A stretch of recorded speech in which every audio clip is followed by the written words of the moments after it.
Howdy, folks. Happy Thursday. We have a few things to discuss regarding the World Junior in the Maritimes in Halifax. Some hockey news. A prominent player returning for the Carolina Hurricanes tonight, and some other stuff. But we'll start with the pre-show. And Joe Yerdon will be joining us in a few minutes. He is in transit from the I think Buffalo Sabres practice. We'll start with the pre-show. Go ahead, Russ. So, Twitter's funny sometimes. It can jog your memory. I saw a tweet that sort of made me jog my memory, like something that I should have looked up a while ago and I never did. So, somebody had an old picture of Rogers Hornsby and, widely regarded best second baseman of all time. I don't think that's arguable. Actually, 358 lifetime average. But, there were hits were different. He played early enough that ground rules were different. But the thing that didn't change ever was on base percentage, and his lifetime on base percentage, like 434. Yeah, that's insane. So he would be, lauded. Like people would he would be unbelievably celebrated today in this era. But anyhow, for the 62 Mets, he was their batting coach and third base coach. And I didn't know this. I never really thought about it. And I put it up on my Twitter feed. There's a quick interview with Ed Kranepool, who was 18 years old, came out of, the Bronx, high school player. Mets drafted him. He goes and plays. He plays as an 18-year-old. Well, Rogers Hornsby, the great Rogers Hornsby, is his hitting coach. And he said, Rogers Hornsby, all he said was this to him. This is an 18-year-old. He basically just said they don't make them like they used to, like meaning players, and go up there and swing at strikes. Like that's it. That's the only instruction. This one of the greatest hitters of all time. Yeah, but this is the thing. It's like, and they said this about Ted Williams when he was manager of the Washington Senators. Mm-hmm. Why he wasn't a good manager. It's because hitting came not easy to him, but so instinctual to him that he expected everybody else to be like him, to have the knowledge that he did. It's like, that's the reason why, like, later on in life, he had a kinship with Tony Gwynn and Wade Boggs and players like that, because they were natural hitters and they did it sort of instinctively. And, Gwynn at Boggs at 350 with regularity, and Gwynn was like that in the National League, and Williams could associate with that. But like for the Washington Senators or with Rogers Hornsby with the 62 Mets, I mean, that you're just completely befuddled because you see incompetence out there. Also, I just saw, and this will make people feel old. If you remember a wrestler called the Great Muta, who I never thought was great. I thought he was like, he was all right, but he had the green mist, whatever, Any in relation to the fabulous Moolah? No. He just retired, just had his last match at the age of 60. It's like, why?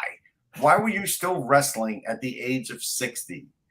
Like, it's just, it's crazy to me that these guys would even want to do it that long. Ric Flair did. Yeah, look at Ric Flair now. I mean, some of them do it because they need the money. I know. It's sad, but it is a little sad. And anyhow, the Great Muta at the age of 60 is no longer wrestling. Mr. Fuji, Mr. Fuji had the salt. He had the salt. You remember his tag team partner, Mr. Saito? Yeah, Mr. Saito. He was kind of like just there. Mr. Fuji. He was the one that had the show. He was the show. But yeah, they always had that stuff that either someone blew a green mist or they threw salt in your eyes. It is funny. Like, I always looked at it as comedy. Like, my dad and I would watch wrestling, and my dad taught me as a very young kid that it's not real. But he also said, hey, look, like Bruno Sammartino, who was our favorite wrestler together, had the world record for push-ups. He also, at the time, I want to say he did 100 push-ups with his David Sammartino, his son, on his back. And there was a picture of on like Sports Illustrated of that. Allegedly never took steroids either. So, some of the stuff that when we watched wrestling as kids was hilarious. Like the wrestler who was from Buffalo, but was known as the Mass Destroyer. Yeah. He was in the early days of WWF. He hopped around too.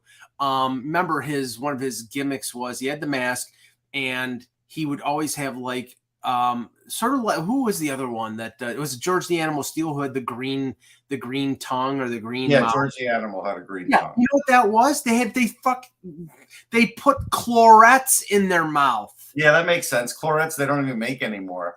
They don't. I'd love to find chlorets. I mean, chlorets, for people who don't know, the youngsters out there, they were a green colored mint. And when you put them in your mouth, and if you put a couple in your mouth was green for like the rest of the day. Well, because it had chlorophyll in it. It's a natural herb that was supposed to make your breath better. That's what chlorets was, chlorophyll. I did see on eBay, I don't know if somebody stored these in their basement or what, but they had sucrets, Mike. There's somehow still out there. I remember sucret. Joe, do you remember chlorets? Do you remember the mint? They're green colored mints, and if you ate them, your mouth was green for like a day. Were those the things with retsin? Yes. Is that that was? Oh, yeah. Certs had retsin in them. It was the little colored dashes that were in it. So the cinnamon ones. I mean, for all we know, retsin was like machine parts. We don't know. Probably. No, chlorets I always associated with smokers.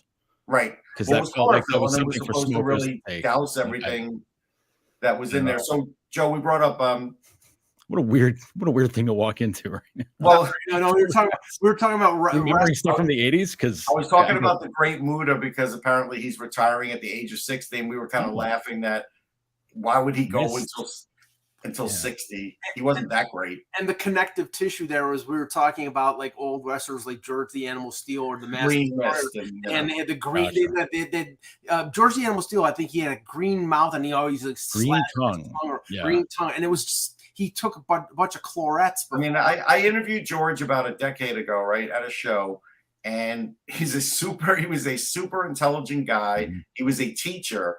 And it's just funny, when he broke character, he was a hell of a guy to talk to. Like, he really was. I was like in awe of talking to this guy, because all you ever saw was him eating the turnbuckle. And I don't know if this is true, but there used to be a picture of, it looked like him in a black toque on the picture of garbage cans, like the tough, I don't know if they were the Sears garbage cans or whatever, but there was a guy that looked like George the Animal Steel that used to push a brand of garbage can back in the day. Yeah, no, I'm more surprised Great Muta is only 60. I would have, if you'd asked me what his age was, I would have guessed north of 70, easy. Yeah, 60. Well, he was young. See, he was probably 10, 15 years younger than Sting. That's the whole thing. Yeah, I mean, Sting looks good for his age. I'll say that. Yeah, he was wearing makeup. He doesn't look that good. With the makeup, he looks young. Without the makeup, no, not so much. Yeah, well, I mean, I would blame that on his hairline more than anything. Is there a hairline anymore? Yeah. I mean, I don't know what a hairline. Well, none of us really understand what it is anymore. Russ wears the baseball cap to hide him. Anyway, Sting is 63. Sting is 63. Okay. Wow. Yeah. The other Sting, who you get the first search for Sumner, is 71. Yeah. That's not surprising. Yes, but he has kept himself in such remarkable shape that he looks like he's in his 50s. But I don't know if Sting looks that fantastic. I mean, this did make me look up how old Hulk Hogan is, and he's 69. So which just makes me feel very. His hair extensions are just as old. Well, that's true. I say, how old's Flair's like 70? 70s. He's a little older. 74, 75. Something like that. I mean, somebody look it up. Or you look it up. He is 73. 73, there you go. I knew he was older than Hogan. The thing that always bugged me about, and I was a Hogan fan, I saw Hogan Flair at the Spectrum when they did that one tour for the WWE, when they were allowed to actually match up against each other, and they just traded wins and losses. That's how it basically went on that tour. That was fun. What I hated was in Rocky, though, where they said he's like 6'9". Thunder Lips was 6'9". Like, come on. No, compared to Sly Stallone is, exactly.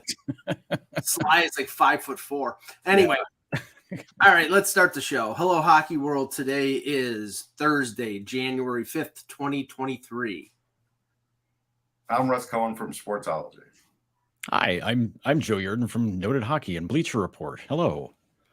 And I'm Michael Agello, and this is the Hockey Buzzcast here on HockeyBuzz.com. We'll start with the events in Halifax last night.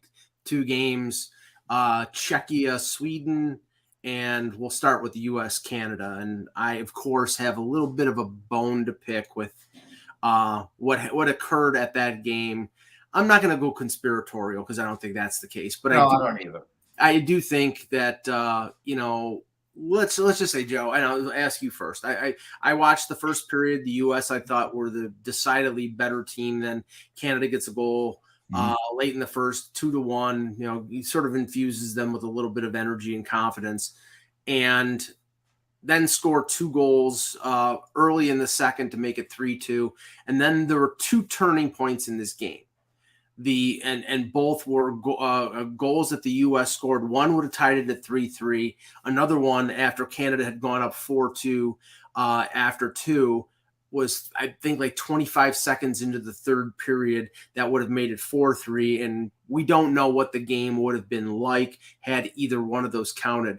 But I've asked a couple people who, Canadians, and they thought at least one of those goals should have counted. What did you think on both of them? I think the first one's a goal. And it got micro-analyzed on Twitter, which, I mean, every controversial call gets micro-analyzed on Twitter. But even amongst like the goal, like, former pro goalies,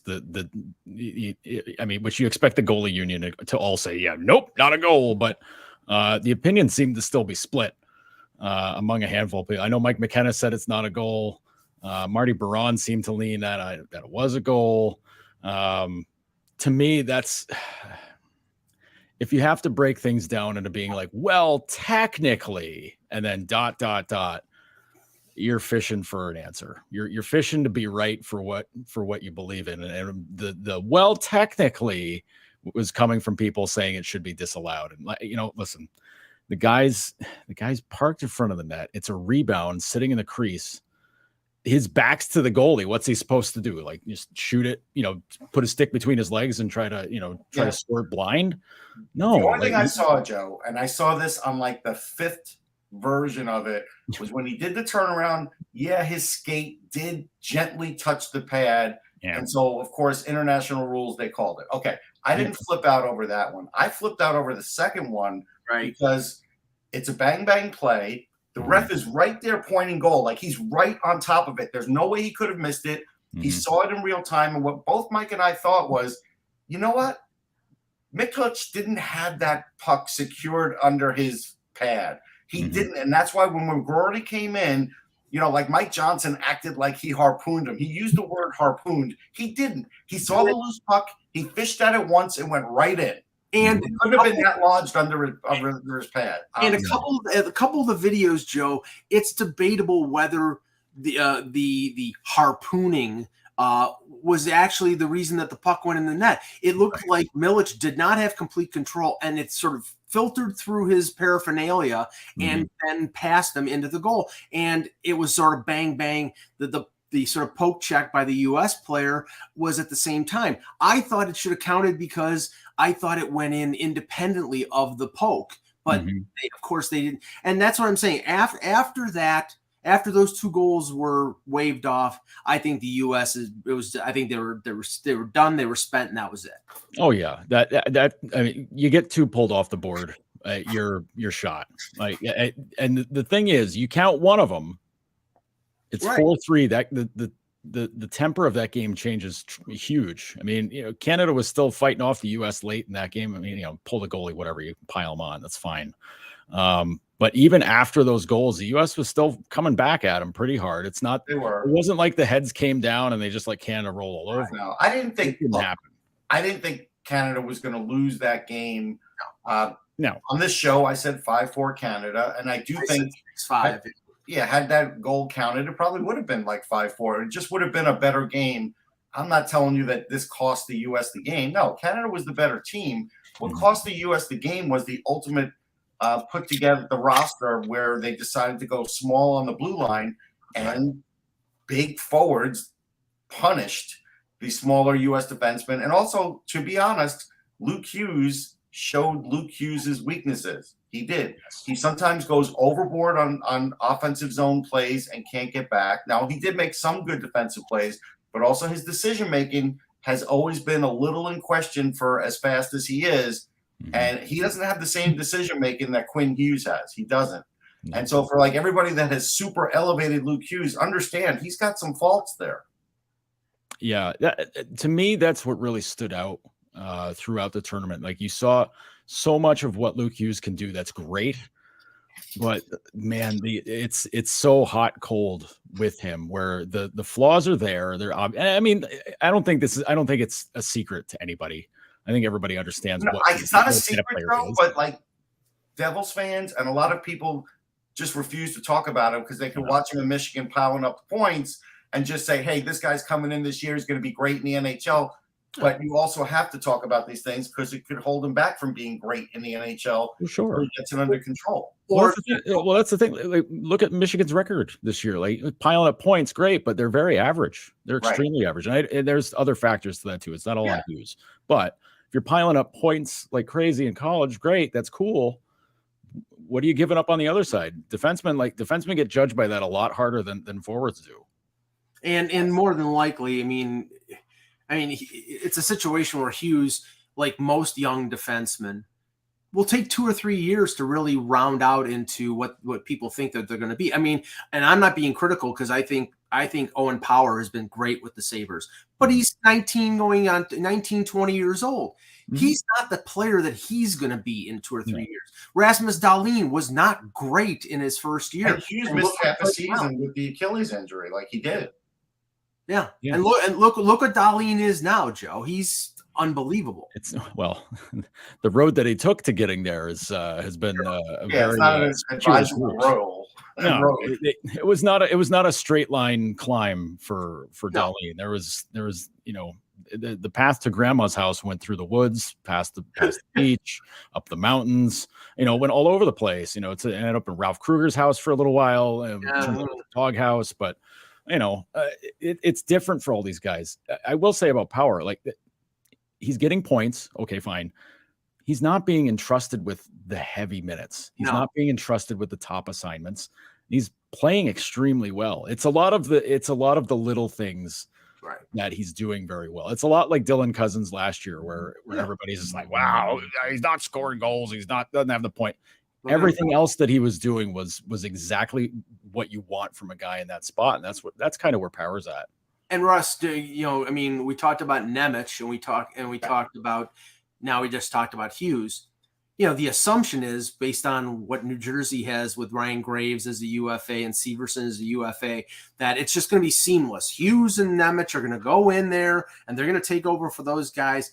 Yeah, okay. That's why they drafted that way. I'm telling you, that's exactly what the thought process was. And that thought process may be flawed because these are young defensemen who are going to take time to mature, and it's not going to be seamless where they can replace veteran guys if they decide they're not going to pay Graves or pay Severson. There's going to be a drop-off. No, but it's cost-effective, Mike. It's cost-effective, yes. And maybe they go out and, because they get those guys at less than $1 million for 3 years, maybe they go out and they sign a veteran defenseman to play with one or re-sign one of those guys. But it's not going to be a seamless transition. You have to factor in that young defensemen take time to mature. Yeah, I mean, look, nobody's going to be surprised when Damon Severson goes somewhere else and does really well. That has been a bad relationship for a couple of years now, and it's he's been gutting it out there. But look, Devils, Jack Hughes is 22 goals. Nobody's ever going to bitch about Jack Hughes again, and I'm happy about that. I saw Holt scored. So they're going to be one of those teams where they'll be slightly ahead of Edmonton if they get decent goaltending because they have a little bit more defense. But once they do get younger on the blue line like that, they could take a half a step back until they're ready. And so whatever we saw early in the year for the Devils definitely isn't there now. But I think they'll make the playoffs now because they had that cushion. But I just don't know. I don't know what to make of them otherwise, but the future looks good because, they've drafted well. Again, I have no problem going on record saying I would have taken, Juracek over Nemec, and I would have taken Shane Wright or Logan Cooley over him. And again, that's just me, but I would have. And in the other game yesterday, Juracek scores a nice goal. He's got 3 in the tournament, and Czechia beats Sweden 2-1 in overtime on a goal, Joe, by Yuri Kulik, who has 6 in the tournament. And like I said to you, you think the Sabres are high on Kulik, and you said back to me they've always been high on Kulik. So this is just reinforcing their belief in this guy. Yeah, where he was taken in the draft, there was some talk that they were going to take him. They took him with their 3rd of their first round picks. Right. There was some talk that they were going to take him with their 2nd one, but they're like, yeah, we might be able to wait. Let's see what we can do. They took Ostlund first, and then Kulik's still there when they come around. There was talk that they would trade up from where they were further up the board to try to make sure they got Kulik, but he stayed there with them. And man, oh man, it's a classic thing where like armchair scouts, and I'm sure Russ is going to be able to identify that. Armchair scouts were looking at his numbers and being like, wow, he's in the Czech league. It's lesser than these other leagues. He's not really putting up any points. He's not doing anything. What's the big deal? I'm like, well, compare him to what other guys his age were doing in that league. And the other guy that he was in comparison with was Martin Necas. Mm-hmm. Necas was the other guy who has scored that much at that age in that league. And he's an NHLer. He's a fantastic scorer. That Kulik's now doing this, and he's playing in Rochester, and it's the same path that Quinn and Peterka had taken. Yes, with the Sabres, where they come out, they pull them out kind of early. In some guys' case, it was necessary. Roseanne, it was absolutely necessary to get him out of Sweden. With Kulik, it was, you're not going to have him go play in juniors. He would have run everybody over in juniors. So you bring him into the AHL because you're allowed to, and it's the right step up because he's built stronger and built a little bit bigger than some of these other. I mean, he's not a huge guy, but I just mean play wise. No, he looks like a pro. I wrote about him the morning of that game, and I used him as an example of when you put guys in the AHL, you could see a difference in development. And like you just said, I was all for that. Kulich is an interesting one, Joe, because I had him ranked 30th. We all looked at the U18s and we're just like, boy, this was really great. Can he replicate this? And I think there were some doubts. And sure, I think maybe I was a few spots off. I mean, Sabres took him 28th. Yeah, I probably could have ranked him 25th. But in the end, he's probably a little ahead of schedule, and he does look great. And it's because of the AHL. That's really that's the difference here. And that's the difference in Juracek. That's the difference in Nemec. You could see these guys. It makes a big difference because the AHL may not be the second best league in the world. It might be the SHL, but it's the one that closely mimics the NHL in physicality. Yeah, and it allows these players to sort of acclimate to the North American lifestyle that they come over. It's one. I mean, there's no set blueprint. You could have a player stay over in Sweden for 4 years and he comes over as a finished product and he plays well in the NHL like a Pontus Holmberg has with the Leafs. Or you could have a kid come over at 18 or 19 and play in the AHL if they're a European, because they can do that. Now, Joe, I mean, when the pandemic happened and some of these young guys like Byfield and Quinn and Nick Robertson played in the AHL. I mean, Robertson's had his injury problems, but I think you see the benefits of them playing, and that's why I keep harping at the CHL NHL agreement. There should be like a 1-player waiver that these players can play in the American Hockey League. Yeah, I've been screaming about this for years. It's something you have to do, and I know that they want to protect the CHL, but if you're doing it at a detriment to a player where a player's headed with his career, it's foolish. It's absolutely foolish, and you stunt guys' growth by forcing them to play another year in juniors. It doesn't do them any good to get into a league where they're already way better than everybody else, and they're kicking the crap out of everybody. And it's like, wow, he's so amazing. It's like, well, he should be. Like, he was just taking, top 5, top 10, top 20 in the draft. Like, he should be rolling over 16 and 17-year-olds. That's just the way it should be. The fact that they haven't addressed that is bonkers to me. Like that, and it's one where, and I know the NHL and the CHL have that agreement, But man, oh man, you gotta bust the CHL on this one if you're the NHL. It's like you're not doing these guys any favor. It won't happen. No, it won't happen. But I will say what should happen is when a lot of us were saying with Juraj Slafkovsky that he should have started the year in the AHL. Who cares that he is the first overall pick? You know, you want to play him a few games, even if you want to play him, 8 games at the beginning of the year, fine. But he should have gone to Laval. And now, if they do send him to Laval, it's going to be like these big headlines because he wasn't cutting it, and they've set him up for that. They really have. And there's a few reasons. Again, his training and conditioning wasn't great in the last year. He played a lot, but he wasn't able to train and condition like an NHL player. He's okay. Plus, he was banged up too, wasn't he? He was a little banged up at one point, but he's also like a little spongy too, like some guys are at the beginning of their. I've heard this. He's been walloped 3 or 4 times, big hits. And I think Russ has said on a previous show, and I agree with it. He's always been like the biggest or the second biggest guy either on his team or in the league that he's played. And now all of a sudden he's playing with a bunch of guys who are 6'2", 6'3", and have a target on him because he's a number 1 overall pick and a good and a promising player.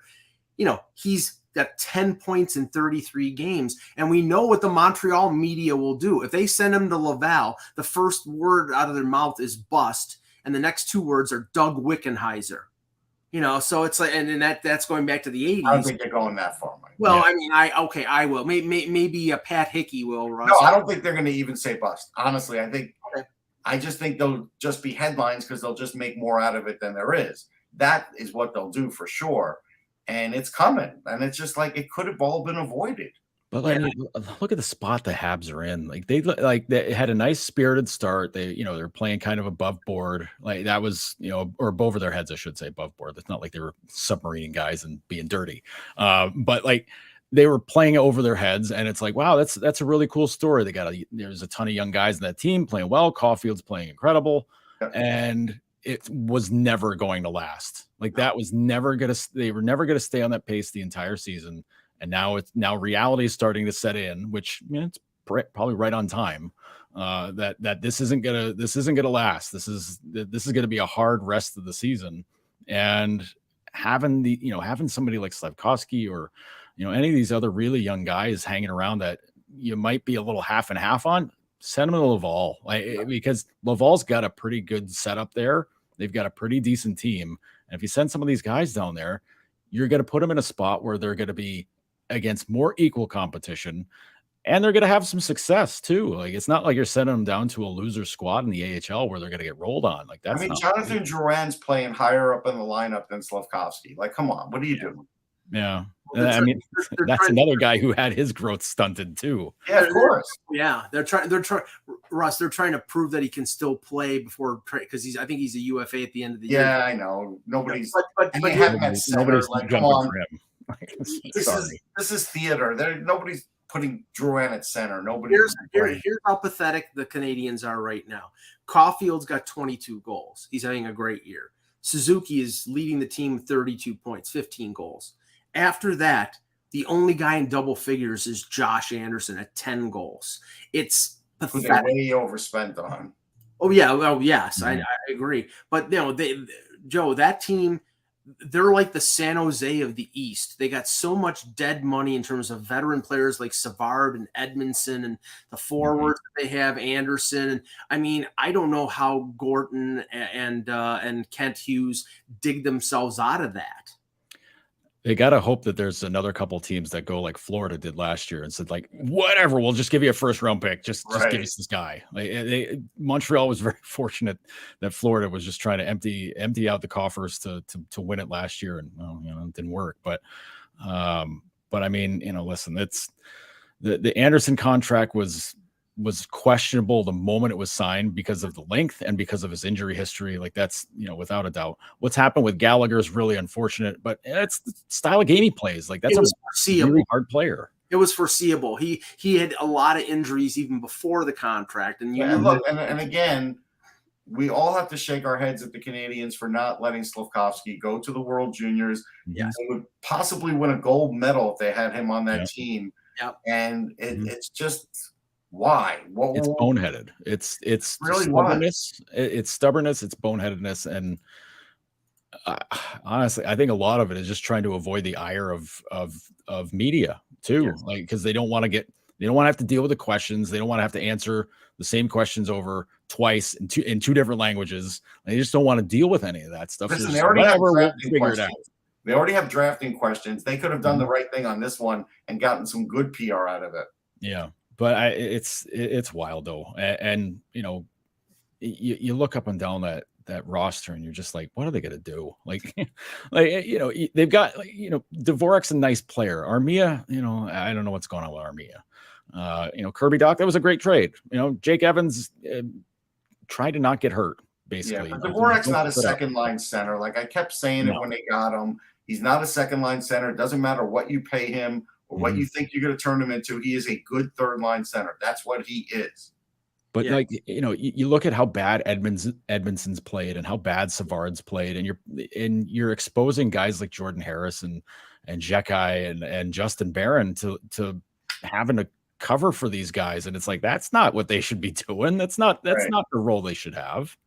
Now, tonight, or actually this afternoon, we have Sweden versus the U.S. in the bronze medal game, and then the championship game tonight at 6:30. Czechia, who beat Canada in the first game in the round robin. So Czechia versus Canada, and Joe, it's been the Connor Bedard show at this tournament, and I know that people that we know like Elliot Friedman and Pierre LeBrun basically are saying if teams weren't gearing themselves up for Tank Nation before this tournament, now they're like, oh boy, and some of them think that some of the trades from these teams will start early. I don't know how that happens with cap space because it's but I mean the want of these teams to get bad and to have the best chance to draft Bedard is going to go nuclear now. Yeah, it's the stuff. I mean, listen, I think we all had a pretty good idea that Bedard was going to have a real good tournament. You put him on. He's playing for Canada, so he's going to have great support players with him already. But it sure looks like he doesn't really need them. I mean, he's got twice as many points, I think, as the next highest scorer in the tournament.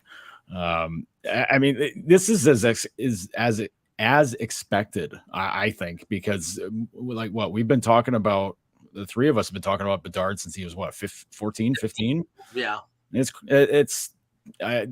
is the thing, and the tank aspect to it. I mean, listen, Chicago got way out in front of everybody. Like they really did. And then you've got a handful of other teams out there where you're like, why didn't they start? Why haven't they tried to do that? I'm looking at Arizona for that, for that kind of thing. Like this was, that's their chance to get their guy that is, that can get him in that spot. But I mean, credit to them, credit to Tourigny for getting him in the spot where they're playing hard. But man, oh man. But I mean, you're looking right now. I mean, we're about almost at the halfway mark, and Chicago's kind of running away with it. Columbus is horrible. Anaheim's horrible. I mean, San Jose's bad. Arizona's not great, but like the other three teams, I mean, they're awful. Anaheim. It's hard to be as awful as they are. That's the funny thing. And Gibson's played well the last couple of times out. And I wonder if they're just kind of like, hey, John, just knock it off. Like, can you not do that? No, he's trying. He just had no defense. And those teams, and all these teams are going to get worse because Chicago's going to trade Kane and Taves. Columbus is going to trade Gavrikov and Nyquist. I mean, Nyquist, those aren't big guys, but those are complementary players. Anaheim is going to trade Shattenkirk and Klingberg and maybe another one or two players. San Jose, there are no rentals there. Arizona, probably, they're bad enough as it is. But I'm saying these teams could get worse if it's all possible because they're going to trade players off of their roster. I mean, here's the crazy. Sorry, Joe. Here's the craziness for me. Like I thought Ottawa maybe could be a playoff team. I was wrong, but now they're just on the outside of the Bedard draft because they're like the 12th team, the 12th worst. And you kind of wonder, that may be the worst place to be in the league this year. Anything beyond that, because you're not making the playoffs and you're not going to be a part of that either. It's always been the worst, Joe. That was my complaint over a decade ago about what Toronto did, because they always were in the middle, and they couldn't get bad enough to draft Tavares or draft Stamkos or draft those guys. They were always middle of the pack, and it was like, the blueprint now is suck, but suck as bad as you can to get the good players. Yeah, and I always call that middle part where you're not bad enough to be in the running. But you're certainly not good enough to get in the playoffs. I called it the old Calgary line, because Calgary for years was like that, where they wouldn't stink bad enough to get a great player in there, but they wouldn't be good enough to get in the playoffs either. It was just, they were stuck in the phantom zone of all that. And I mean, Chicago's run away with it, but I mean, even still, like if you're Ottawa and you want to kind of get back into it, you're 13 points ahead of Anaheim, and Anaheim is 6 points ahead of Chicago. Like that's a long way to sink. And I think if you're in that middle pack, and there's a lot of teams in there, and it all depends on your point of view, I guess, as to whether it's good or bad. Because like that, from about 40, I'd say about like 42 points down to about 38.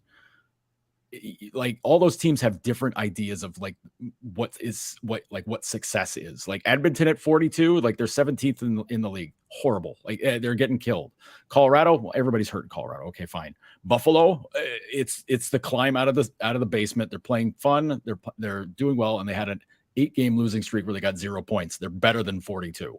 Or better than 40 points. Detroit, I don't know what Detroit is really. They get blown out. They win tight games. I don't know what they are. Ottawa, failure. St. Louis, I mean, bad. And now O'Reilly and Tarasenko are out.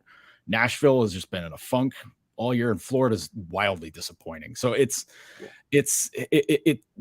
depending on your point of view, but like you're just stuck there. Like you're not going to get bad enough to be able to get into the Bedard race. Like you're just not. Even Vancouver, like Vancouver. Geez, they're 9 points ahead of Anaheim. They're 15 ahead of Chicago. Yeah, but it's a disaster. I'll have a percentage chance, but it is the motivation for Vancouver. I mean, we know Bedard's from British Columbia. He's a Canucks fan. It's sort of like McDavid Part 2, where McDavid is from Southern Ontario, played for the Leafs or even the Sabres because they were within driving distance of his family. He ends out in Edmonton. I still remember the look on his face at the lottery. But there's no guarantee. I mean, Vancouver could trade Horvat, could trade a couple other players and get worse, but they're not going to get bad enough to have a really good chance. It's going to be like a lottery ticket. The team that will have like a bad, let's say it is today and the lottery's today. Like if St. Louis were to get him, it would be a coup simply because they're not that bad. No, they're just setting themselves to be bad because they're going to make some trades too. They're the one team that could get better and the quickest. But whatever. I did see an NHL debut being made today, Mike. Klim Kostin, and I'm happy. He's played. He played for St. Louis. Is there somebody else? Yes. Yeah, he played in St. Louis. He did. Russ, I had him on my fantasy team. Okay. It's a very deep league. Well, it said on a tweet. Somebody said on a tweet it's his first game. And maybe it's his Edmonton debut. Yeah, I guess it's just also not that. Okay. It's not that either. Message that person and tell him he has his head up his ass. I just saw a tweet. He played 23 games for the Oilers this year. He played 40 for St. Louis last year. Yes, I didn't even know he played that many this year or last year. Maybe it's his brother Kostin. That's what I get for going along with that tweet. It's like I totally lost track. Twitter will lead you wrong all the time, Russ. But let's just mention this, and then we'll get off the whole World Junior thing. I think Bedard is going to be an extremely impactful player. I think he's going to be fantastic. But the hyperbole that's out there, Joe, that the 1-2 of Bedard and Fantilli is akin to McDavid and Eichel. I mean, can we cool our friggin' jets, please? I mean, the rule when it comes, and okay, I'm no draft Nick. I'm very interested in it because this is my job. But my rule has always been, and I think a lot of people believe, you can evaluate players before they get drafted, but you really know what they're going to be probably 3-4 years out from when they're drafted. That's when you can really judge what they are. And to say that Bedard and Fantilli are going to be as good as McDavid and Eichel, you're guessing. Yeah. It's a total guess. It's a convenient comparison to make because it's the exact same setup. Fantilli's playing in college, right? Right, playing juniors just like McDavid did. It's low hanging fruit. Like it's the most basic thing possible to make it in a comparison. But meanwhile, we're forgetting about Michkov. Michkov's supposed to be really good too. But I guess maybe he's the Mitch Marner. I don't know. He's the Kaprizov. It's going to take him a while to be here, and so when he gets here, he'll like things wait, up. I guess, right? But he, it's going to be hard to figure out. All right. So if there was nothing wrong with Russia, would Michkov go ahead of Fantilli? He might, and he definitely would be in the top 3. But he's probably not going to be in the top 3 now because of that. He could conceive, and it's not on talent, but because of availability, he conceivably could fall out of the top 10. Probably not, but I'm saying, whatever team drafts him is going to have the reality that, okay, we're not going to get this guy for 4 or 5 years. Yeah, and 3 to 4, he might be able to back out of a year of it. Right. But, yes, that is, but he's not going to drop out of the top 10. But as far as it has bothered me about the McDavid Eichel thing because I think McDavid's still better than anybody in this draft, and that's for the future too.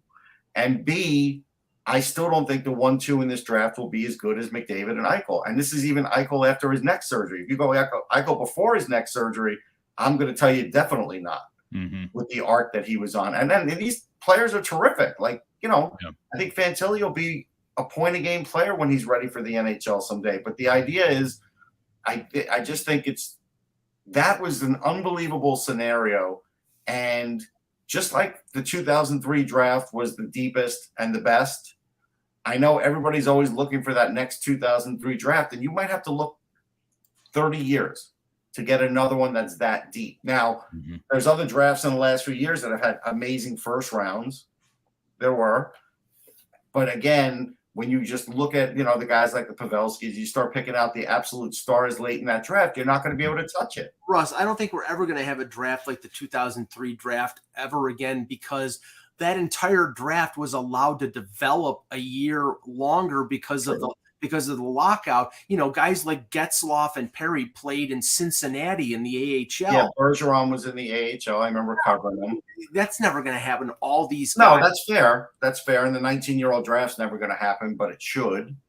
But again, I bristle at the notion of this could be better than McDavid and Eichel because again, I think because people decided that they don't like Jack Eichel, that maybe they forgot how good he was. Yeah. No, I think that's it's the whole thing. I mean, playing in Buffalo didn't help Eichel. That didn't help either. And there were a couple of seasons where he was a little bit banged up, the high ankle sprain the 1 year. And then when he injured his neck, I mean, that took him out for the rest. That was the weird, half-ish 50 whatever game season. That whole season's a haze for everybody. It still feels like it was forever ago. So he's kind of faded out of everybody's vision at this point. But I mean, Jesus, watch how he's played this year. This is the guy that got MVP votes in Buffalo, a few seasons ago because he was so good. And yeah, he's on pace for 79 points. Right. 79 would be like his third best year, second best year. But I think if he never had the neck thing and had gotten out of Buffalo, he would have beaten that 82-point year. I think you might have seen 100-point year out of him. Mm-hmm. Yeah. So I don't think you'll see it now. I just don't think it's possible now based on what he's been through. I think it's incredible what he's doing though. Mm-hmm. Yeah. I mean, playing as well as he is and at the level that he is with, coming back from a surgery that not anybody in the NHL has had before, but now everybody's kind of falling in line with it. People, I don't think people give enough credit to him for not, and don't understand how hard of a surgery that is to come back from. I know. Like that's I mean, you're talking about your neck, but you're talking about all your mobility, all the, everything that you're doing, just your awareness, just being able to I'm a guy with a bad neck. Just driving can be problematic some days. Right. So I mean, she's the way, watching him, his hat trick game here in Buffalo this season. I mean, like that. I mean, that's the guy. Like that. I was like, that's the guy that everybody came here to watch. You see, but then you get comments like Andrew in the chat room where he says he's a selfish prima donna. And I will say this: I don't think he's selfish to the point where he can't be a good teammate. I think some players, to be great, have to be a bit selfish. Sometimes that's the way it is. Yep. Yeah, but Joe, never has an organization sort of rebounded like Buffalo has, where a guy that they had in their fold that nobody thought. I mean, I thought Tage Thompson was a talent, but the injuries and everything else were going to hold him back, and now he's the guy that everybody thought they were drafting when they drafted Eichel. He scores a hat trick. He has 30 goals. I mean, he's scoring goals like Ovechkin with one-timers at the top of the faceoff circle. It's incredible. And like one of his biggest backers is his buddy from Arizona, Austin Matthews, who thinks that he's, a phenomenal talent. And yeah, he is. Yeah, it's funny because a lot of, I mean, obviously this success came out of the blue. I stopped myself from saying it came out of nowhere, but I mean, it's just. Well, here's what I would say, and then I'll let you continue. Like his second year at UConn, if you scored 19 goals in college, that's a lot of goals, man. Oh yeah, that's a lot of goals. And then it dried up after that because for whatever reason, he's a big guy. Power forwards take time. Couldn't find his spot in the NHL, but he did have it in him to score goals. Yeah, and he was there was a scrum one of the days here in Buffalo, and he was asked where how come he wasn't how come this wasn't happening before, and Tage is pretty level, which I think it's a hard question. I don't think it's a question anybody's really asked him, and I don't think it's kind of a a jackass question to ask either. I think it's a blunt, but it's a little blunt, yeah. It's blunt, but Tage, he bristled at it as anybody probably would, but he made the point to say, he's like, that's not what was asked of me to do before. I was playing third line, I'm playing fourth line. My job isn't to go out there and score goals and dangle and do all these things, because if I go out there and I turn the puck over and it turns into a goal, I'm not playing. Yeah, Ralph Kruger sits him down. It's Ralph. Phil, I'm sure Housley would have been the similar style too. Sure. So it's like he's not in that position to do those things, but those skills have been there. He's honed them though. Right. The big shot's always been there. It's just it was Zhitnik accuracy before. Now it's laser accurate. The hands have always been there before. It's just he's diversifying how he handles the puck instead of I always used to kind of joke around and say, when he was coming in and he's attacking the zone, I'd be like, here comes the Tage toe drag. And then sure enough, it was the same move every time. And it doesn't take to watch too much tape to know when a guy's going to do something like that. He is faster now though than he was 2 years ago. His hands but it's getting used to your body too. Cause I mean, it took him, for a year. I think he still struggles with keeping weight on.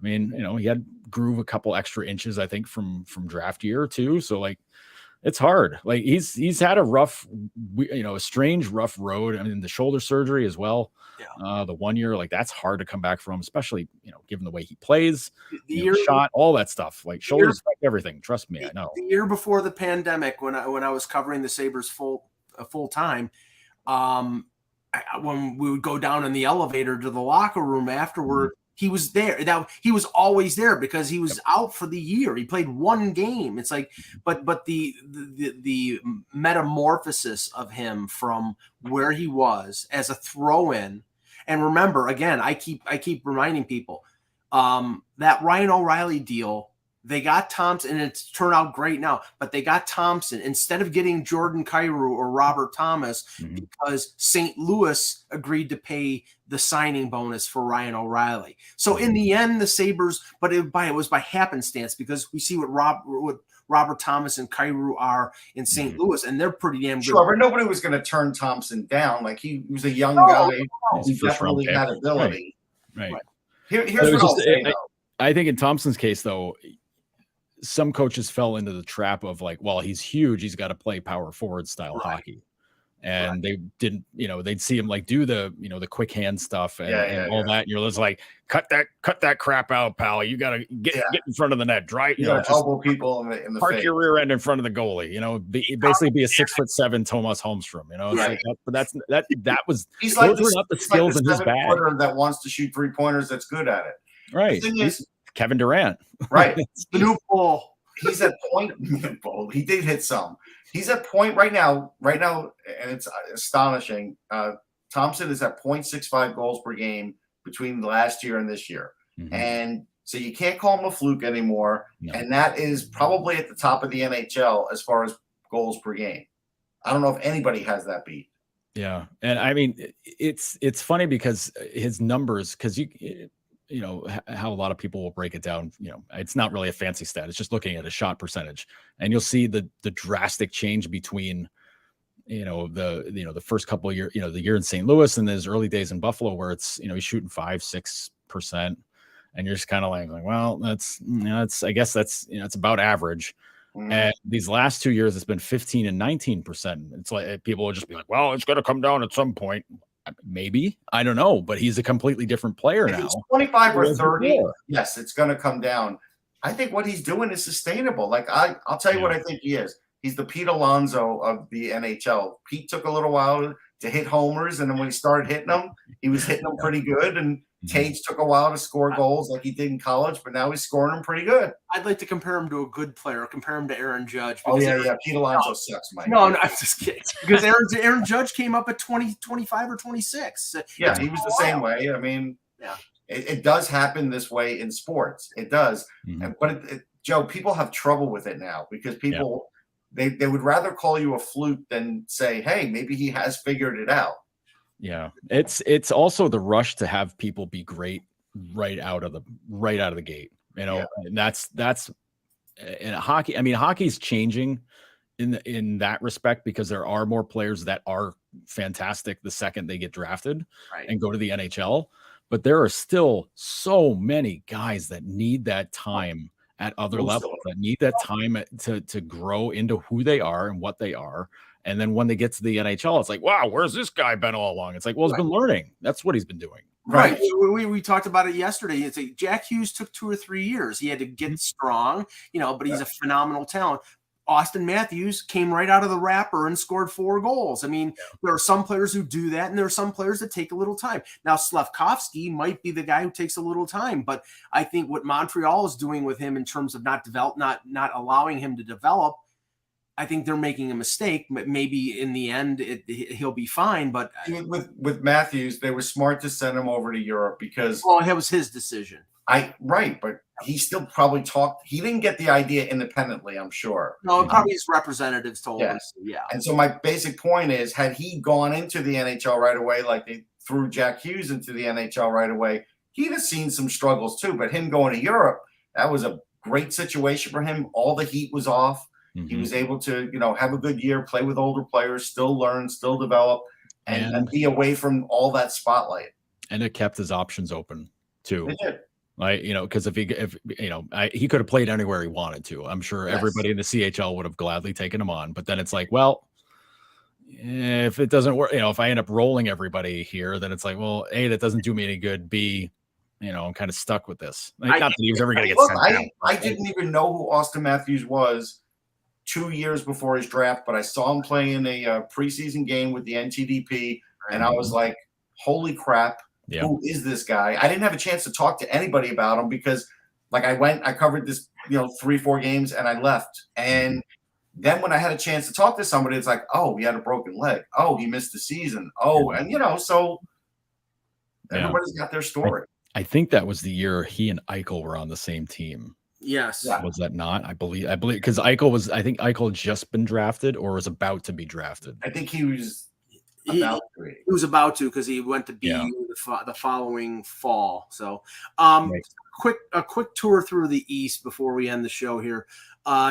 Joe, I mean, Boston has just been incredible. I mean, now today I just found out, I just heard that DeBrusk is on LTIR. I don't know how serious of an injury it is. He scored both goals in the Winter Classic, but really after they got their players back early in the year, after they got McAvoy back and Marchand back, I mean, they've been a machine. Even when they lose, they get a point on in a shootout or an overtime. But I don't know. They're great. Don't get me wrong. But I would think that they're mortal in the sense that they're going to have a little bit of a slump at some point, wouldn't you think? Well, I think it's inevitable. I mean, they've gotten 84% of their points this year. Like, that's bonkers. That's absolutely nuts. And I think there's a lot of things where people are kind of like, well, Omar can't be great all year, right? I don't know, maybe he could be. Oh, he can be. I had a long conversation with him. He's a different guy. Yeah. Oh, he's very different. Yeah. He's matured quite a bit from his first few years in Rochester and Buffalo. Like, he was a kind of a silly, goofy. Don't forget, he didn't even want to play in Rochester anymore because the ice was crap. He was like, I don't want to play here. I can't fault him. I can't fault him for that. But I mean, Boston's a team that I think even before the season started, people were ready to start throwing them in the grave. Yeah. Just because, Marchand coming off the hip surgery, you had McAvoy coming off, he had surgery, all these guys coming off surgery in the offseason. And you're like, well, the first couple of months are going to be pretty hard for them. No, instead they've lost 4 games, or just haven't gotten a point in 4 games. Like, that's 4 total games in 37. They haven't gotten a point. Yeah, here's what I learned about the Bruins. Like, I did pick them for the playoffs, but I didn't think they'd go far. Like, I didn't think they were going to be like this.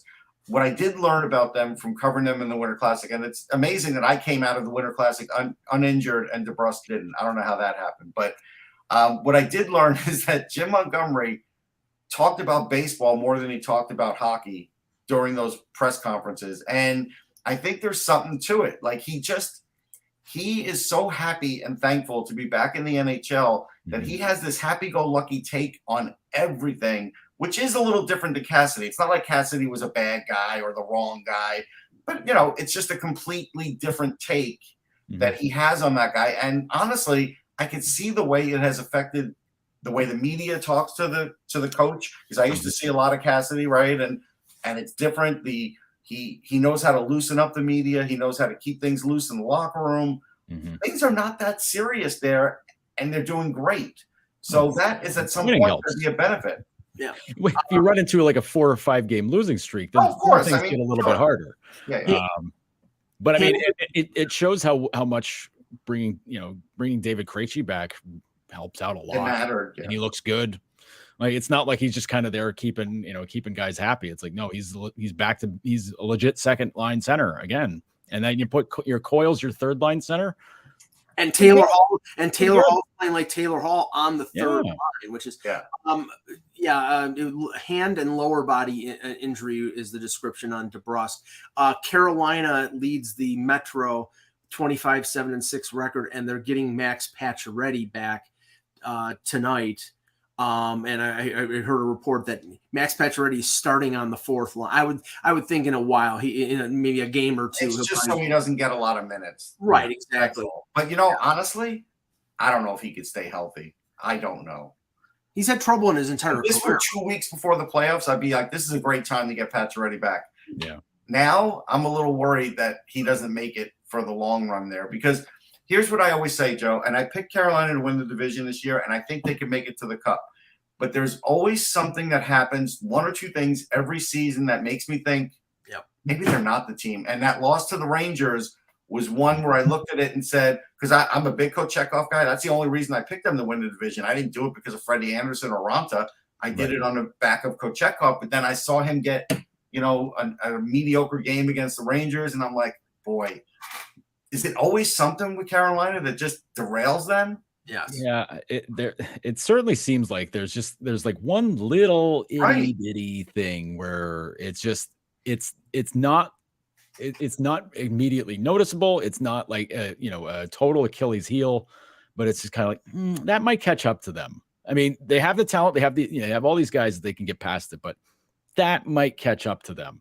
That one, I mean, in that game, there's no excuses on that game. The Ranger game, there's, it's not like it was a back-to-back. It's none of that stuff. Like that's just a flat out, you got beat by the Rangers. Yeah.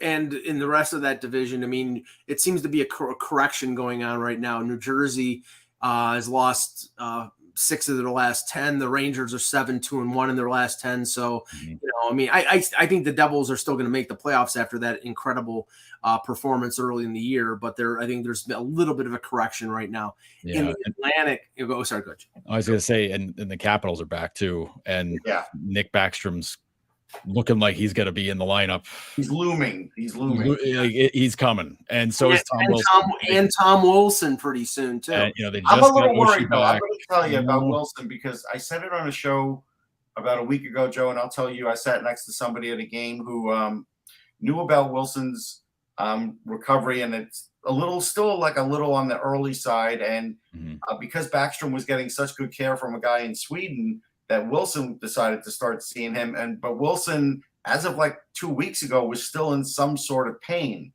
And so I do kind of wonder, what is Wilson going to be when he comes back? Backstrom's a question mark too, because no one's come back from this injury. Right.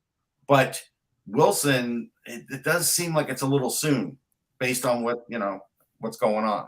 Yeah. And I mean, listen, he apparently he was practicing recently without the don't hit me jersey on. I can't call it a red jersey in Washington. Their colors are freaking red. But it was the stay away jersey. Like him and Backstrom both practiced without those on, which tells me clock's ticking. They're coming back soon. But the big thing is did he have the knee brace on? That's the bigger thing. Yeah. Well, I mean, if that was what was being questioned with the doctor and him apparently is when is he going to play without the brace? Like when should he take off the brace? Yeah, I don't know. Some of these guys, it's like whatever, get me out there. I mean, I know. Matthias Samuelsson got his knee banged up earlier this year. He's kind of playing with a little bit of a thing on there too. But some of these guys are just like whatever, just tape it up, get me out there. Like they just and it's not even like it's like one of those oh, he doesn't care about himself things. No, but Wilson was a torn ACL. Like Matthias Samuelsson wasn't like that. No. It's that warrior mentality. Toronto has had an incredible year based on the fact that they've had a lot of injuries, Joe, goaltenders, most of their defense. Now everybody's back, and as I thought was going to happen, they were playing ridiculous team defense where their centers were coming down below the goal line and helping out the defense. It was team defense, team mentality, tenacity. And now that Riley's back and Brody's back, it's okay, let's hang out at the face-off circle and wait for the pass. And now they've given up 6 goals against Arizona and 5 goals against St. Louis. And Sheldon Keefe today was like, we got to get back to our defensive tenacity. Well, no, because they're not going to do that, because what they do is they want to score, and that's what they always want to do. So now there's going to be probably a little bit of a correction with Toronto with the way they're playing. Yeah, I mean, well, listen, they just can never beat the Coyotes. That's just facts are facts there, Mike. Sorry to break your heart there. 4 times in a calendar year to that disgrace of an organization. Just add them to the list of the Bruins, the Lightning, and now the Coyotes. In the regular season, but anyway, it's just at least they don't have to worry about Arizona in the playoffs. That's all. But I mean, getting into a 6-5 shootout with the Blues, who can't score. Haven't been able to score all season long, and I mean, they lit up Bennington, which you should do, but also stop a shot like Samsonov. Listen, I'm rooting for him. I want him to see him do well, but man, oh man. Well, I looked at his career stats, Joe, and it drops off the planet in the middle of January. From the middle of January to the end of the season, his save percentage in the 890s. So but that could be indicative of what the Capitals have been like the last few years too. I don't want to say that's definitely his trait. No, but I'm just so. I mean, his stats up until now have been better in Toronto than they were in Washington. So if it continues, then maybe he's over 900. But right now, I mean, it's just the last 4 starts. He really since the game against Washington. Mm-hmm. That was a traumatic event. I don't think he wanted to give up the goal to Ovechkin, but he hasn't played well since. One thing I give the Leafs credit for is it looks like Murray's on pace for about 40 games, maybe. Exactly. Yeah. And we'll see if he can play the 40. I'm still not 100% he will, but the fact that that's probably a good number. And the last thing, the wild card race in the East right now, you've got Washington 48, Islanders 46, Pittsburgh 44, Buffalo 40. Detroit 39, Ottawa 39, Florida 38. I don't think Florida can make up. No, they're done. I think they're actually done. But they do have a lot. They have talent, but they just haven't put it together. But to my mind, this is probably a 4-team race for 2 spots. Yes. Yeah, I mean, there's still so much time. Sure. And people in Buffalo are getting a little excited, and I'm just kind of like, all right, everybody, just calm down. Like but they can hang around. We've all been through that. Well, this is the thing. Like we've been through this before. Like the team's been in this spot, hovering around it, or hell, the one year they were in first place ahead of Tampa Bay, and then they lost forever, and then Tampa went. I can see them hanging around, Joe. I mean, that's not outrageous. Oh yeah, no, I don't think they're going away. I think they're going to hang around, but. If they people are just like, it's coming, we're gonna get there, and I'm like, if they had better goaltending than Comrie, Anderson, and Luukkonen, I'd say they'd have a chance. Luukkonen's look pretty good. His last couple, Joe. He needs a little body of work before I'm going to say he's ready. Well, I'm not saying he's ready. I'm just saying like people I'm saying the corner's been turned though. Yeah, right. Because his first 5 starts were horrendous. Yeah. No, I know they were bad, but now he's winning. Like. He's giving up goals, but he's winning them games because he's helping to cover their behinds in a lot of these games. I mean, geez, the road trip, Colorado, he gets bombarded, holds a minute, they win. Vegas, same thing. 3rd period, Golden Knights go bonkers, push them, holds onto it, they win in regulation. The Boston game, like probably should have lost in Boston, made a unbelievable stop late in that game to hold it, and then they come back, tie the game, go to overtime and win. Same thing against Washington. I'll give him a break on the Ovechkin goals because listen, that's fine. One's a face offset play, and is in this race. I know everybody's focusing on Pittsburgh because of the injuries, but the Smith has been a good fill-in goalie, and he's used to being a good fill-in goalie, so I'm not that worried about that. Letang will come back from his family situation. That will help. I'm still more worried about the Islanders than the Penguins. Well, he didn't score. I didn't hear anything about the extent of Jari's injury, if it was anything serious. But last thing, Joe. Nobody has said yet. Right. Okay, so Comrie's on a conditioning stint with the Sabres. Mm-hmm. I believe it's usually 2 weeks. He's been down there a few games. After that, are they carrying 3 goalies, or are they sending Luukkonen back to Rochester? I think for the meantime, they're going to carry 3. Okay. Because the next 3 weeks, they've got 4 games a week for the next 3 weeks. Okay. So, Anderson, you're not going to push Anderson. You're not going to, have him put himself at risk for anything. I mean, they've been very good with him. He's, about recovery and all that. They're not going to stress him out. Right. And they're not going to, you don't want to throw Comrie or like Comrie coming back from an injury. You don't want to throw him right in there and be like, hey, buddy, you got to play 3 games a week now. You didn't answer the question. They're not bringing him back next year, are they? Comrie? Anderson. That's probably, I would assume not. I would assume not, but like I don't know. It's kind of up to him. I think Anderson. It's mostly up to Anderson. But I can't imagine Buffalo being like, hey, buddy, backup job's yours again. Like I would find that very hard to believe, but you never know. Maybe he's behind the bench next year. Maybe he's an assistant coach. I don't know. He's the goalie coach. He can go. The goalie. Mike Bales is doing a pretty good job. Yeah, I was Devin Levi will be in the organization. But anyway, all right. Great job, guys. We'll be back tomorrow with another edition of the Hockey Buzzcast. For Joe Yerdon, for Russ Cohen, I'm Michael Agello. Thank you for watching, And remember, without the buzz, it's just hockey.